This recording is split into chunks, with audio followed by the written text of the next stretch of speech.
이제 우리 말씀을 받겠는데요. 오늘은 고린도전서 3장 말씀을 좀 볼게요. 고린도전서 3장 10절에서 15절까지 말씀을 우리가 함께 받도록 하겠습니다.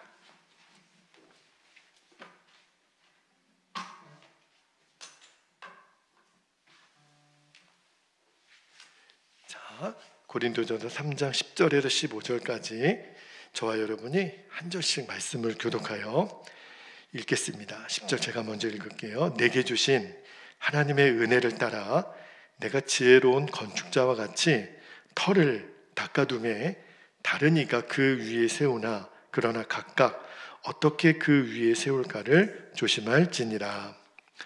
이 닦아둔 것 외에 능히 다른 터를 닦아둘 자가 없으니 이 터는 곧 예수 그리스도라. 12절 만일 누구든지 금이나 은이나 보석이나 나무나 풀이나 짚으로 이 터 위에 세우면 각 사람의 공적이 나타날 터인데 그날이 공적을 밝히리니 이는 불로 나타내고 그 불이 각 사람의 공적이 어떠한 것을 시험할 것입니다. 14절 만일 누구든지 그 위에 세운 공적이 그대로 있으면 상을 받고 누구든지 그 공적이 불타면 해를 받으리니 그러나 자신은 구원을 받되 불 가운데서 받은 것 같으리라.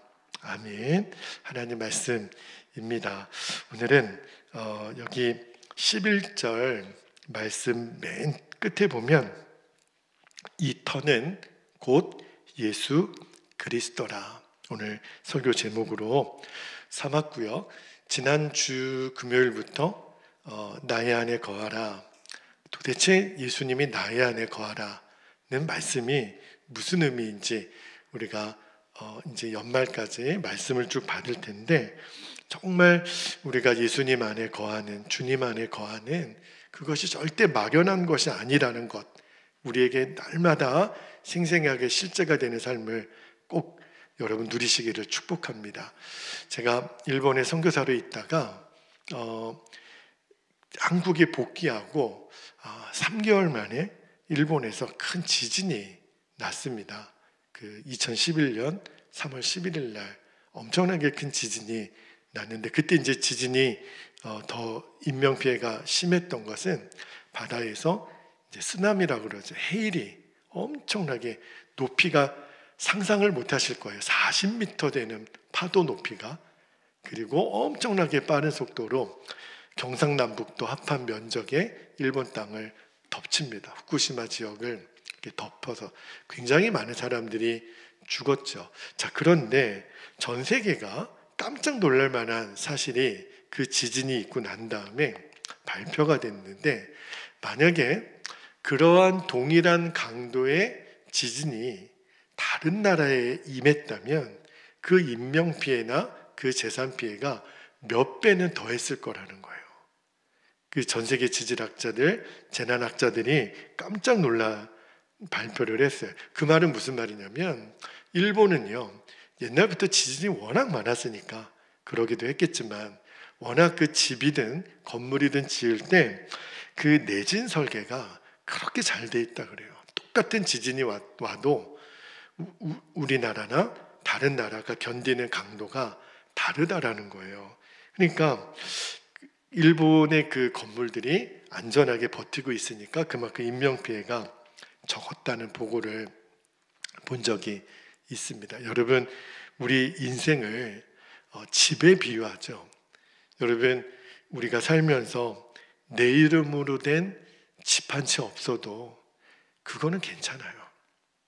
어차피 우리가 주님 나라 갈 때 그 집 싸들고 짊어지고 갈 것 아니고, 그럼에도 불구하고 우리의 인생을 집에 비유하는데, 근데 저는 정말 여러분을 축복하기를 저와 여러분의 이 내면에 있는 이 인생의 집만큼은 일본의 그 어떤 집보다도 내진 설계가 잘 되어 있는 집이 되시기를 축복합니다. 여러분, 우리가 장례식 때 언젠가는 우리의 영정사진이 올라갈 것이고 우리의 위패가 올라가서 아마 저와 여러분이 죽고 난 뒤에 조문객들이 와서 저와 여러분을 기억하겠죠. 어떤 사람으로 기억할까요? 두렵다라는 생각이 들어요. 우리 아이는 나를 어떤 아빠로 기억할까? 우리 성도들은 나를 어떤 성도로 기억할까? 제 전임 목사님이셨던 위희강 목사님, 제가 우연하게 위희강 목사님이 살아생전에 마지막에 유언과도 같은 이야기를 남기는 그 영상을 봤어요. 성도들에게 마지막 남긴, 근데 너무 마음이 찡하고 그냥 이곳에서 말씀을 저는 한 번도 살아생전에 뵙지는 못했지만 우리 김용환 권사님은 잘 아시겠죠. 참 귀한 목사님이라는 생각이 들어요. 예수님 안에 잘 믿고 거의 정말 유언의 말씀을 그렇게 남기시는 것을 보면서 참 귀하신 목사님이시다. 우리 지방의 목사님들 중에도 위희강 목사님 기억하시는 분들이 너무 좋으신 목사님, 너무 젠틀하시고 사랑 많으시고 그런 이야기들을 쭉 들으니까 저도 마음에 어떤 욕심이 생기냐면 내가 떠나간 자리에 누군가 나를 기억하면서 나에게 감사하고 또 좋은 평가를 해주고 또 긍정적인 평가를 해주고 이런 평가를 나는 들을 수 있을까? 여러분은 어떠실 것 같아요? 제가 예측을 해볼 수 있는 질문을 하나 드리면 여러분 이제 올해가 벌써 이제 2달 하고 한 일주일 남았나요? 시간이 이렇게 빨리 가요. 여러분 2025년 1월부터 이제 10월 말까지 오면서 여러분의 올해 간증이 있습니까? 이번 달 10월 한 달을 살면서 여러분 간증이 있으세요? 이번 한 주간 그리고 어제와 오늘 간증이 있습니까? 이렇게 물어보면 성도님들이 한참 고민을 해요. 목사님 잘 모르겠습니다. 별로 특별한 게 없는 것 같습니다. 그러면 그게 그대로 내 장례식 때의 분위기가 될지도 모르겠어요. 제가 왜 이 말씀을 드리냐면 우리는 뭔가 열심히는 살아요. 뭔가 바쁘게는 살아요. 근데 우리가 진짜 중요하고 본질적인 일을 위해서 바쁘게 살았을까? 아닌 일이 너무 많은 것 같아요. 우리가 바쁘게 사는 일이 다 쓸데없다라고 말하기는 조금 쉽지는 않지만 그러나 꼭 안 해도 될 일, 꼭 안 가도 될 곳, 안 봐도 될 것, 우리가 너무 본질이 아닌 것에 너무 분주한 것은 아닌가 하는 생각이 들었어요. 그러면 마치 여러분 우리 교회 건물도 그렇지만 이 건물들은 사람이 맨손으로 못 지어요. 옛날에는 흙으로 이게 이겨가지고 집을 짓기도 했지만 여러분 요즘은 집 질 때 내가 벽돌 이렇게 막 쌓는다고 지어지는 집이 아니에요. 기계가 다 땅을 파주고 공구리를 치고 여기 기둥을 세우고 얼마나 건축이 어려운지 몰라요. 근데 우리가 바쁘게는 사는데 결국은 내 인생의 마지막에 내가 쌓은 집이 너무너무 허술해서 내진 설계가 전혀 안 돼 있어서 툭 하면 툭 밀면 다 무너지는 그런 집이 된다면 얼마나 허무할까 하는 생각이 들어요. 여러분 우리 인생이 얼마나 소중합니까? 그렇죠? 그러려면 내 인생의 집이 소중한 만큼 내 인생의 집의 기초가 튼튼해야 되겠죠. 근데 그 기초가 누구냐면 오늘 말씀 11절에 보면 우리들의 인생의 집의 기초를 이렇게 말씀하세요. 11절 제가 다시 한번 읽어드릴게요. 이 닦아둔 것 외에 능히 다른 터를 닦아둘 자가 없으니 이 터는 곧 예수 그리스도라. 이 터라는 말이 기초입니다. 기초. 우리 인생의 집의 기초는 오직 누구라고요? 예수님. 여러분 사도 바울이 고린도 교회를 세웠지 않습니까? 그죠? 근데 그가 교회의 기초를 닦았다고 했는데 요 11절 앞에 보면 10절을 한번 볼게요. 10절에 보니까 바울이 이렇게 편지를 하죠. 내게 주신 하나님의 은혜를 따라 내가 지혜로운 건축자와 같이 터를 닦아둠에 이렇게 얘기를 했어요. 근데 사도 바울이 터를 닦았다라는 거는 자기가 무슨 뭐 연장을 가지고 땅 파고 뭐 공구리 치고 뭐 벽 세우고 했다는 뜻이 아니라 지금 바울이 말하는 이 기초가 누구냐면 바로 예수 그리스도. 11절에 오늘 설교 제목입니다. 이 터는 곧 누구라고요? 예수 그리스도라. 제가 베델교회에 부임하고 이제 3년 8개월 정도 시간이 지나가는 것 같아요. 여러분, 제가 베델교회 역사에 대해서 뭐 우리 기존에 있는 성도님들한테도 좀 들었지만 최근에 여러 루트를 통해서 들었는데 우리 베델교회가 참 재미있는 독특한 이력을 가진 교회이더라고요. 여러분, 보통 한 교회가 교단이 바뀌는 일이 흔치 않아요. 그냥 장로교면 끝까지 장로교, 감리교회면 끝까지 감리교회. 근데 우리 베델교회는 교단만 3번 바뀌었다는 거예요. 그리고 교회 이름이 4번 바뀌고 목회자가 저까지 9번 바뀌는, 참 역사도 오래되었지만 변화도 많았던 교회이더라고요. 제가 얼마 전에 우리 영생교회 장로님 한 분이랑 이제 그 세미나를 참석하는데 그 장로님이 저한테 그러시더라고요. 목사님, 저 중고등학교 때 베델교회 다녔어요. 그러는 거예요. 장로님, 그게 언제적 얘기입니까? 40년 전 얘기라는 거예요. 그래서 45년. 그래서 본인이 중고등학교 때 이 교회를 다녔는데 그때는 이 교회가 순복음교회였다는 거예요. 그래가지고 여기서 막 장난치고 이 베델교회 향수가 너무 많으시더라고요. 그리고 제가 최근에 어떤 목사님들이랑, 익산에 있는 목사님들이랑 금요일 새벽마다 책 모임을 하는데 어떤 목사님이 목사님, 베델교회 요즘 잘 있죠? 그러는 거예요. 네, 잘 있죠. 그랬더니 제가 베델교회에 옛날에 전도사로 있었습니다. 그러는 거예요. 아, 그러세요? 15년 전에 여기 꿈이 있는 교회에 전도사 하시셨는데 그 교회가 이제 다른 영등동 쪽으로 이사 가고 그 담임 목사님은 다른 데로 지역으로 가시고 그 전도사님이 그 교회를 이제 후임으로 담임자가 되신 목사님이 저에게 너무너무 반갑게 인사를 하시더라고요. 목사님, 그 건물 그대로 있어요? 그 방 아직도 그대로 있어요? 그래서 제가 한번 오라 그랬어요. 오셔서 같이 한번 은혜를 나누면 좋겠다. 그런 교제를 나눴는데, 그리고 여러분, 제가 이 교회에 3년 8개월 전에 오기 바로 직전에 전임 목사님이 암투병 하시다가 돌아가셨다는 이야기를 제가 들었잖아요. 참 우리 교회가 그 비하인드 스토리가 참 많은 교회라는 생각이 들었는데, 제가 잠깐 짧게 여러분께 이 교회의 역사를 좀 말씀드린 이유는 근 60년이 넘도록 이곳에 이 교회가 있으면서 참 다양한 변화도 있었고 목회자들도 많이 지나갔고 성도님들도 많이 계셨을 거 아니에요. 근데 그 목회자들과 성도님들이 얼마나 기도를 많이 하셨을까? 이 베델교회에서 그들이 머무는 동안 이게 뭐 모양은 많이 변하고 그랬겠지만 이곳에서 예배드리고 기도하고 얼마나 많은 분들의 기도가 이 제단에 쌓여 있겠나 하는 생각이 들었어요.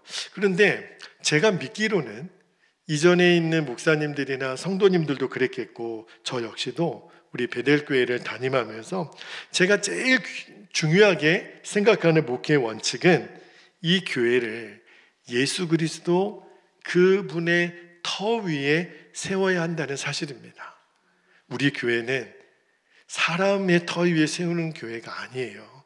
어떤 역사나 전통도 아니고 우리 베델교회는 오직 예수 그리스도 그 터 위에 세워진 교회가 되어야 합니다. 지금까지도 그랬고 앞으로도 제 힘으로는 교회를 부흥시킬 수 있는 능력이 없다라는 것을 제가 알아요. 그러나 제가 이 교회 담임자로 제 마음에 한 가지 소망은 우리 베델교회가 오직 예수 그리스도 터 위에 세워야 한다는 것, 그거 하나만큼은 분명하다고 말씀드리고 싶습니다. 저는 그거를 위해서 제 남은 목회 인생을 바치고 싶어요. 여러분, 교회의 기초를 예수님에게 둔다.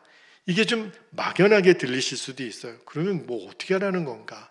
그렇게 지금 저희가 매주 나누고 제가 설교 때마다 여러분에게 도전하는 예수님이 우리 교회를 이끄시는 주체는 예수님이 되셔야 된다는 거예요. 그게 우리의 기초를 예수님 위에 두는 거예요. 그리고 저와 여러분이 오직 주 예수님을 바라보도록 만드는 것.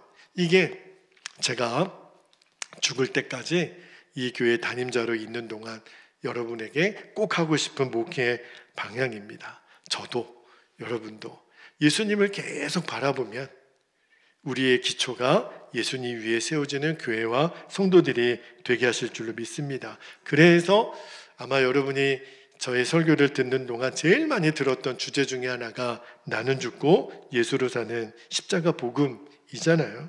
왜 그러냐면 이 복음을 여러분과 좀 많이 나눴던 이유는 물론 제가 전에 있었던 교회의 목사님으로부터 영향도 많이 받았지만 그리고 제 인생의 후반전을 살면서 이게 진짜 우리가 붙들고 살아야 될 복음의 핵심이니까. 근데 너무너무 많은 성도들이 나는 죽고 예수로 사는 십자가 복음을 너무 잘 모르고 있더라고요. 그래서 지금까지 여러분 귀에 닳도록 이 말씀을 전하고 또 전했는데, 근데 여러분 이 땅에 제가 익산에도 그런 이야기를 많이 듣잖아요. 교회를 찾아다니는 성도들이 많이 있대요. 근데 왜 우리 베들교회를 안 오시나 몰라? 이 방송 설교를 들으시는데 지금 방황하시는 성도님들이 있다면 여기 베들교회 현장 예배로 한번 오시기를 제가 초청합니다. 여러분 이렇게 성도님들이 교회를 찾아다니는데 물어요. 어떤 교회를 찾고 계십니까? 그러면 좋은 교회를 찾고 계시대요. 그래서 성도님들이 생각하는 좋은 교회는 어떤 교회일까? 그리고 목사인 저도 우리 교회가 좋은 교회가 되고 싶죠. 그렇게 만들고 싶죠. 그런데 우리가 생각하는 좋은 교회에 대한 기준이 성경이 말하는 또 주님이 원하시는 기준하고 다르면 너무 난감할 것 같아요. 우리는 좋은 교회 그러면 일단은 목사님 설교가 좋아야 돼요. 그죠?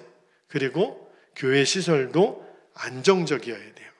그리고 성도님들의 구성도 제법 있고 또 성도님들도 아주 젠틀하고 교회 학교 시설도 잘 되어 있고 그리고 건물도 이렇게 예배당도 큰 예배당이 되어서 성도들이 이렇게 가득 차면 그러면 여태까지 제 목회 경험에 의하면 그러면 좋은 교회 아닌가 하는 생각을 하고 살았는데 근데 성경이 말하는 좋은 교회의 기준도 그걸까?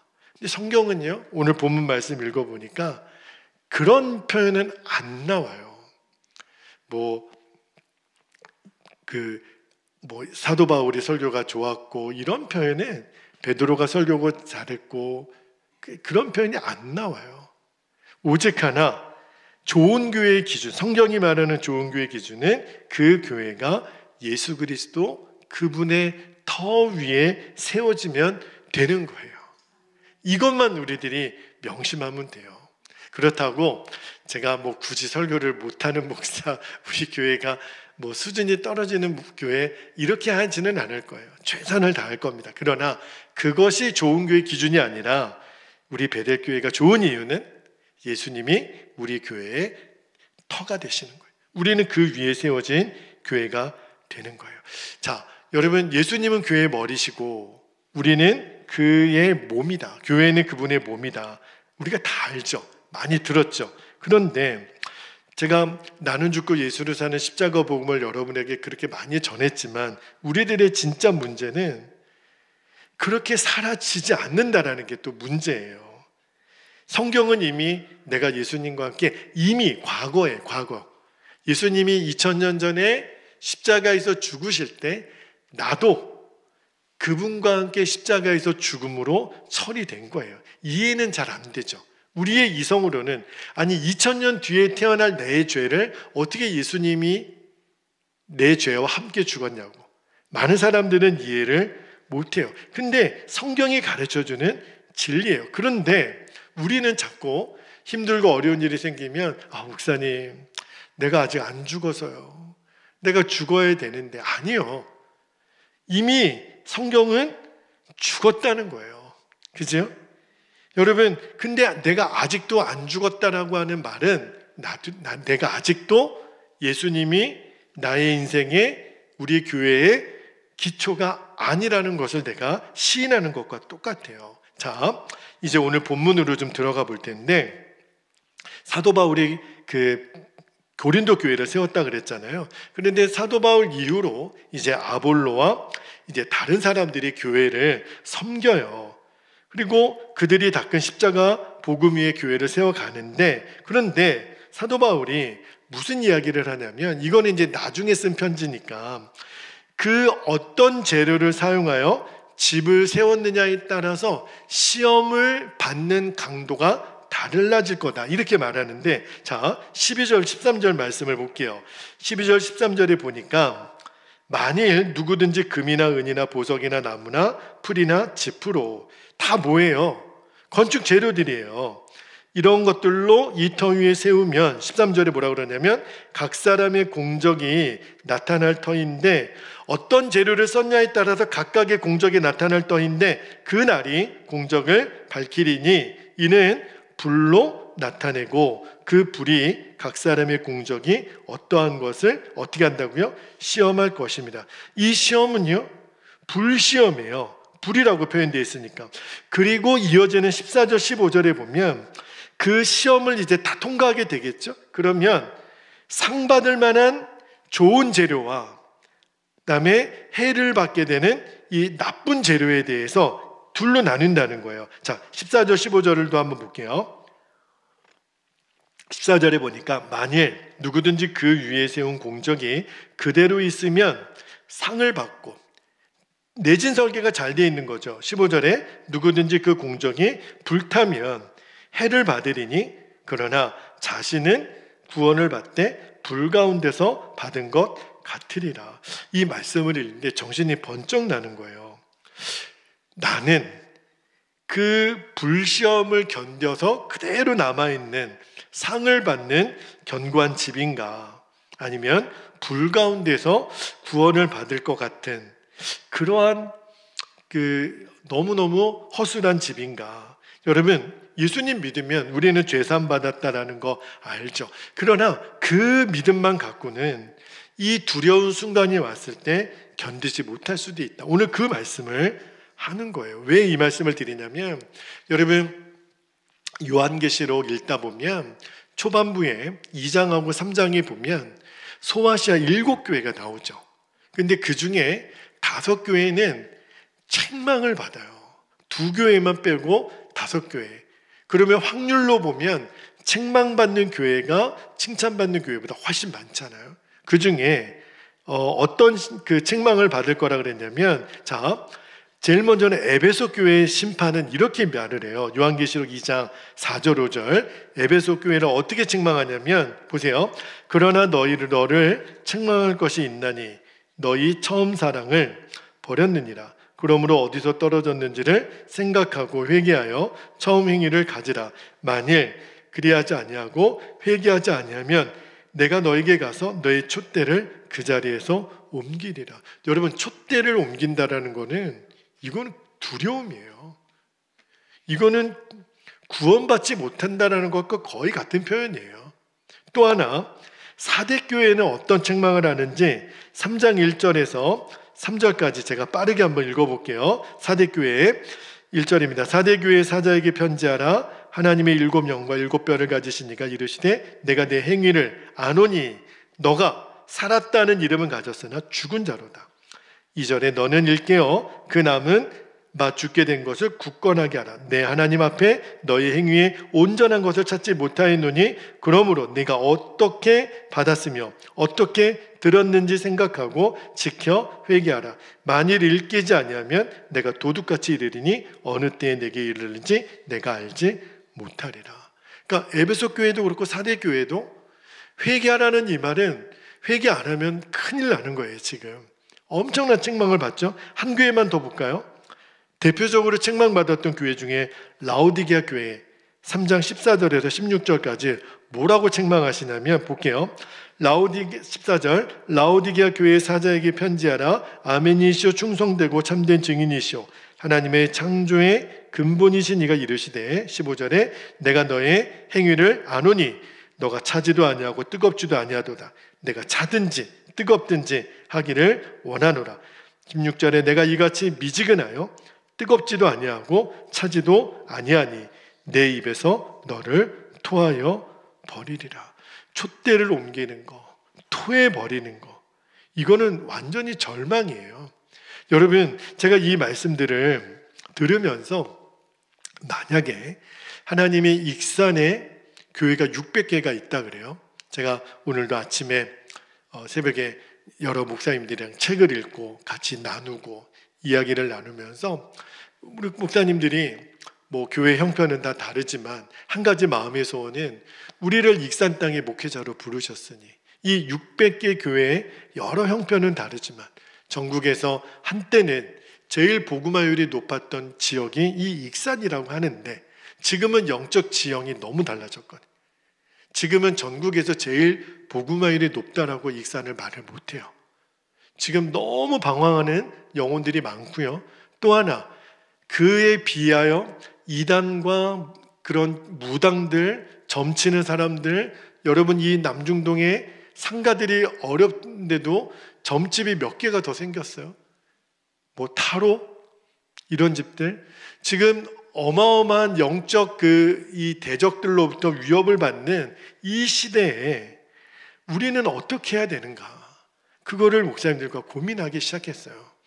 다시 말하면 하나님이 오늘 소아시아 7교회를 책망하시는 그 기준으로 우리 베델교회를 점검하고 우리 옆에 있는 어느 교회들을 점검할 때 우리는 예수님으로부터 어떤 평가를 받을까? 예수님은 베델교회를 보고 혹시 에베소 교회나 사대교회나 라오디게아 교회 같은 이런 책망을 하시지는 않을까? 너무너무 제 마음에 두려운 마음이 드는데 그러면 어떻게 우리가 이 하나님의 평가하실 때 우리가 감사와 하나님의 복된 평가를 들을 수 있을까? 여러분 이거는요 평가의 기준이 7교회 쭉 말씀을 읽어보면 무슨 뭐 예배 분위기, 뭐 좋은 설교자, 좋은 시스템 이런 걸로 평가한 게 아니에요. 예수님의 평가 기준은 딱 하나예요. 너희들의 삶을 보고 이것밖에 없어요. 교회에서, 가정에서, 일터에서 너희들이 어떻게 사는지를 보고 내가 평가하겠다. 그러니까 여러분 우리가 어떻게 살아야 되냐면 우리가 예수님 처음 믿을 때도 오직 예수님으로 구원받았던 것처럼 이제 구원받고 우리가 남은 생애를 살아가는 모든 시간에도 오직 예수님이 되어야 되는 거예요. 그 사람이 내 인생을 그리스도 터 위에 세운 사람. 그러기 위해서 올해 여러분 우리 교회 표어가 뭐예요? 24시간 예수님을 바라보자.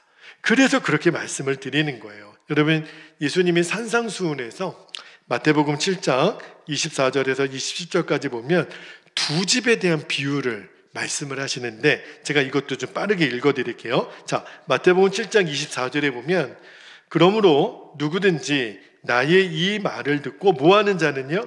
행하는 자는 그랬어요. 이거 굉장히 중요합니다. 그 집을 반석 위에 지은 지혜로운 사람 같으리니 듣고 행하는 자는 비가 내리고 창수가 나고 바람이 불어 그 집에 부딪히되 무너지지 아니하나니 이는 주추를 반석 위에 놓은 까닭이요. 26절 볼게요. 나의 이 말을 듣고 반대말이 나옵니다. 행하지 아니하는 자는 그 집을 모래 위에 지은 어리석은 사람 같으리니 비가 내리고 창수가 나고 바람이 불어 그 집에 부딪힘에 무너져 그 무너짐이 심하니라. 아까 고린도전서 3장에 나왔던 그 집 이야기랑 예수님이 똑같은 말씀을 하시는 거예요. 자, 우리들의 인생의 그 기초를 예수님으로 놓은 집은 끄떡없다 그랬잖아요. 근데 오늘 말씀해 보니까 예수님을 내 인생의 그 터 위에 세웠다. 이거를 뭐라고 말씀하냐면 예수님이 하신 말씀을 듣고 뭐하는 자는요? 행하는 자는. 여러분 실제로요 이런 그 집이 그 지진의 강도를 견디는 같은 지역에 있었는데 어떤 집은 끄떡없고 어떤 집은 무너져 내린 게 실제로 역사 속에 있었는데 1906년입니다. 비교적 좀 오래된 이야기이긴 한데요. 미국의 샌프란시스코에 큰 지진이 일어났는데 근데 지진이 새벽에 일어났대요. 근데 똑같은 그 같은 지역인데 이 언덕 위에 바위 언덕 위에 그 세워진 집들은요 건축하는데 굉장히 어려웠던 집들이래요. 그런데 어마어마한 진동이 있어서 막 이렇게 움직이긴 했는데 별다른 피해 없이 그날 밤 그 지진 6, 7이 넘는 그 강도를 그 집들은 견뎌냈다는 거예요. 그런데 그 샌프란시스코가 또 이게 바다가 육지 안으로 들어온 그 만으로 되어 있잖아요. 그 만을 따라 이제 바다를 매립해서 만든 그 거기에 세워진 집들은요 다 무너졌어요. 다. 그 충적토라고 하죠. 집안이 얕은 거기에 세워진 주택들은요 그냥 다 사람들이 튕겨져 나갔다는 거예요. 지진이 길지도 않았어요. 딱 1분 60초 동안 완전히 토사가 그 두터운 평지에서 건물들이 다 무너졌어요. 여러분 지금은요 우리가 사는 모습이 다 거기서 거기 같아요. 그죠? 지금은 내가 반석 위에 지은 집인지 모래 위에 지은 집인지 잘 분간이 안 돼요. 그러나 그것이 결국 극명하게 드러나는 때가 옵니다. 그때를 준비해야 돼요. 그 마지막 영생과 지옥으로 갈라지는 그 순간에 그 기준은요 기초가 다른 거예요. 기초. 근데 이 기초는요 예수님의 속죄함을 믿었느냐 부인했느냐가 아니라 예수님이 산상수훈했던 말씀의 기준으로 보면 너희가 내가 했던 말을 듣고 순종했느냐, 이게 우리의 기초를 좌우한다는 거예요. 우리는 다 예수님을 믿죠. 그래서 구원받아요. 이거는 진리예요. 그런데 왜 예수님은 모래 위에 지은 집과 반석 위에 지은 집을 왜 굳이 이렇게 말씀하셨을까? 나의 이 말을 듣고 행하는 자, 나의 이 말을 듣고 행하지 않는 자, 이 둘로 나눠질 거라는 거예요. 여러분, 내가 주님의 말씀을 아느냐 모르냐는 기준이 아니에요. 모르는 사람이 어디 있어요? 우리는 다 알죠. 결국은요, 내가 순종했느냐 순종하지 않았느냐로 인생이 갈라진다는 거예요. 아, 그렇구나. 이제 여러분, 오늘 설교의 결론입니다. 내가 기초를 예수님께 둔다라는 거는 결국은 내 삶이 예수님 말씀하신 대로 사는 데까지 가는 거예요. 이거밖에는 없습니다. 주여 주여 하는 자마다 다 아버지께로 올 것이 아니니라 말씀하시잖아요. 여러분, 우리 성도들이 성경에서 제일 많이 암송하고 또 제일 많이 사랑하는 말씀 중에 하나가 요한복음 3장 16절이죠. 성경이 가르치는 복음을 가장 간략하지만 완벽하게 묘사한 성경. 같이 한번 읽어볼까요? 요한복음 3장 16절 시작. 하나님이 세상을 이처럼 사랑하사 독생자를 주셨으니 이는 그를 믿는 자마다 멸망하지 않고 영생을 얻게 하려 하심이라. 여러분, 여기 보면 그를 믿는 자마다 이렇게 되어 있는데 한글 성경에서는 이게 정확하게 시제에 대한 구분이 좀 막연해요. 근데 신약 성경은 헬라어라고 하는 언어로 기록이 되어 있는데 거기에는요 현재형 동사로 되어 있는데 번역하면 이렇게 번역이 되는 거예요. 예수님을 한 번 믿은 자가 아니라, 여기 예수님을 믿는 자마다는 어떻게 번역되어 있냐면 지속적으로 예수님을 믿고 있는 자마다, 그렇게 번역이 돼요. 더 정확하게는 예수님에 대한 믿음 안에 계속 머물러 있는 자마다. 그러니까 내가 왕년에 교회 다녔어, 내가 어떤 교회 다녀봤었어, 그 사람에게는 완전한 구원이 임했다고 보기가 어려워요. 오늘 말씀의 기준에 보면, 그러니까 영생을 믿는 믿음은 어떤 믿음이냐면 예수님 안에 내 전 존재를 맡기는 거예요. 그리고 그 상태로 계속 살아가는 거예요. 딴 데 쳐다보지 않고 내가 예수님 안에 계속 머물러 있는 상태, 그게 예수님 말씀하신 믿음이에요. 그래도 예수님의 제자들이 이거를 잘 못 알아들으니까 예수님이 조금 더 쉽게 표현하신 게 요한복음 15장에 나오는 포도나무와 가지 비유입니다. 그 말씀을 한번 볼게요. 요한복음 15장 5절에 나는 포도나무요 너희는 가지라. 그가 내 안에 내가 그 안에 거하면 사람이 열매를 많이 맺나니 나를 떠나서는 너희가 아무것도 할 수 없습니다. 여러분, 포도나무 가지가 줄기에 붙어있는 이 이미지 있잖아요. 이게 믿음을 굉장히 잘 묘사했는데 며칠 전에 우리 교회에 몇몇 분이 우리 교회 안에 있는 화분 분갈이를 했어요. 보통 1년이나 2년 주기로 분갈이를 하는데 저는 날리기만 했지 분갈이 하시는 분들 보니까 너무너무 수고를 많이 하셨어요. 근데 너무너무 감사한데 제가 하나 깨달은 게 뭐냐면 분갈이를 하다 보니까 죽은 가지들이 있더라고요. 보니까 가지가 죽었어요. 얘는 소생 가망이 없어요. 그런 가지들은 저는 막 떨려서 못 자르겠는데 가위로 싹둑싹둑 누구라고 말은 안 하지만 막 자르더라고요. 근데 여러분, 한번 그 원가지에서 잘라진 가지들이 있잖아요. 그거 한 번 자르면 어떻게 되죠? 그냥 끝이에요. 그거 나중에 본드 발라가지고 다시 붙이고 그런 거 없어요. 그러니까 예수님이 이 포도나무 가지 비유를 왜 하셨냐면 예수님을 우리가 믿는다라는 거를 우리가 이제는 명확하게 아실 필요가 있어요. 그거는 내가 예수님 안에 계속 붙어 있는 거, 머물러 있는 거예요. 여러분, 그 미국의 그 달러 지폐에 We trust in God 그렇게 글씨가 써 있다 그래요. 우리는 하나님을 믿습니다. 근데 여러분, 우리가 보통 사람을 믿는다고 할 때는 그 believe라는 단어를 쓰는데, 근데 나는 너를 믿어 그러면 believe you 그러지 believe in을 안 써요. 근데 오직 하나님에 대해서는 believe 그 다음에 in 전치사 in을 씁니다. 그게 무슨 말이냐면 내가 예수님을 믿는다라는 영어식의 표현을 빌리자면 나는 예수님 안에 있음을 믿는다, 그 뜻인 거예요. 그러니까 굉장히 제가 그렇구나, 정말 그 영어 표현이 그 믿음을 정확하게 잘 표현했다라는 생각이 들어요. 그러니까 내가 예수님을 믿는다, 그 말은 내 존재가 완전히 예수님 안에 머문다, 내가 예수님께 맡겼다, 이 뜻이에요.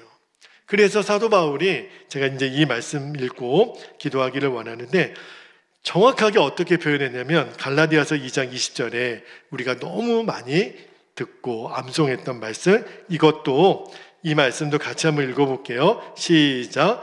내가 그리스도와 함께 십자가에 못 박혔나니 그런즉 이제는 내가 사는 것이 아니요 오직 내 안에 그리스도께서 사시는 것이라. 이제 내가 육체 가운데 사는 것은 나를 사랑하사 나를 위하여 자기 자신을 버리신 하나님의 아들을 믿는 믿음 안에서 사는 것이라. 여러분, 이 고백이 내가 예수님이 내 인생의 기초가 된 사람의 고백이에요. 그러니까 예수님이 나를 위해서 죽으신 것만이 다가 아니라 계속해서 예수님 바라보고 예수님을 의지하는 것, 이거밖에 없더라고요. 저는 요즘 계속 이 기도를 드려요. 왜 그러냐면 내가 얼마나 저질이고 육신적으로는 죄에 찌들려 있는 사람인지를 아니까. 그래서 매 순간 나는 죽고 예수로 사는 십자가 복음을 붙잡으려고 애를 씁니다. 여러분, 우리는요, 과거에 한번 예수님을 믿었다, 이걸로는 충분하지가 않아요. 매 순간 예수님 안에 거해야 되는데, 산상수훈에서 예수님이 뭐라고 그러냐면 내 말을 듣고 뭐하는 자는 지키는 자는, 순종이에요. 순종. 이거구나. 순종은 내 노력으로 되어지는 게 아니죠. 우리가 하나님 앞에 순종하는 것도 엄밀히 말하면 하나님의 은혜의 역사예요. 하나님이 우리를 순종하게 해주세요. 그러니까 내가 약하다라고 하는 것, 내가 부족하다라고 하는 것이 더 감사가 되더라고요. 왜냐하면 주님이 하실 거니까. 여러분, 여기 성경에 보면 예수님도 그랬고 세례 요한도 그렇고 바울도 그랬고 예수님의 제자들도 예수님을 믿는 자들에게 성령을 받으라 그랬죠. 근데 제가 처음에는 그게 이해가 안 된 게 상충되잖아요. 예수님을 믿으면 성령님이 내 안에 오신다면서요.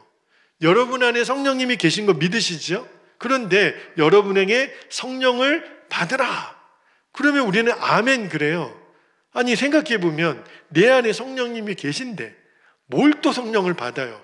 문법적으로는 말이 안 맞잖아요. 이게 무슨 말이죠? 여러분, 내 안에 이미 성령님이 계시는데도 왜 예수님도 그랬고 사도들도 이미 예수님을 영접한 자들에게 성령을 받으라 이렇게 말씀하셨을까요? 그거는 또 성령님이 여러분에게 필요하다는 뜻이 아니라 여러분 안에 있는 성령의 다스림에 철저히 순종함으로 성령께서 여러분 안에 충만하게 하시라 이 말이에요. 이미 성령이 우리 안에 계시죠. 그 성령님이 내 안에 충만하시도록 우리가 반응하는 것은 완전한 순종으로 반응을 하라는 거예요. 성령님이 내 안에 계신 것 인정하고 성령님이 나를 다스리시도록 나를 끊임없이 내어 드리는 거예요. 내 계획, 내 감정 다 내어 드리고 온종일 어떤 때는 성령 충만하고 어떤 때는 아니고 그게 아니라 온종일 내가 그분께 사로잡혀 살도록 그분께 모든 주권을 이양하는 것. 여러분 이게 바로 내 인생의 터를 예수님 위에 세운 사람이라는 거예요. 저는 우리 교회가 그리 되기를 원합니다. 우리 성도들 한 사람 한 사람이 매 순간 성령님이 나를 통해서 완전히 장악하시고 나를 다스리시도록 우리가 할 일은 끊임없이 순종함으로 나를 내어 드리는 거예요. 여러분 이 사실을 꼭 기억하고 나의 안에 거하라. 우리 인생의 마지막 날 사람들이 우리를 기억할 때 맞아. 그 권사님, 그 집사님, 그 목사님 예수님 안에 늘 거하셨던 분이지. 예수님의 기초가 되신 분이시지. 늘 성령님이 이끄시는 대로 사셨던 분이시지. 이 얘기 꼭 듣게 되기를 축복합니다. 이거를 무슨 우리가 쇼를 하겠어요? 우리가 내가 돈 얼마 줄 테니 나 죽으면 그렇게 말하라고 하겠어요? 내가 산 대로 평가를 받을 수밖에 없겠죠.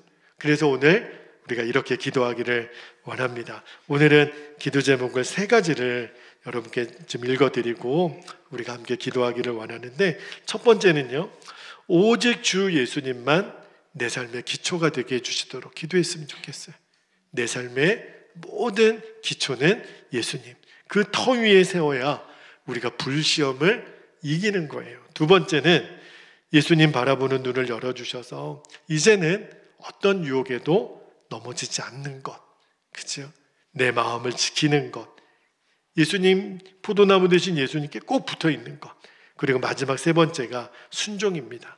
오직 예수님께 순종함으로 어떤 지진이 오고 쓰나미가 오고 비바람이 몰아치고 지진이 올지라도 무너지지 않는 인생 되는 거예요.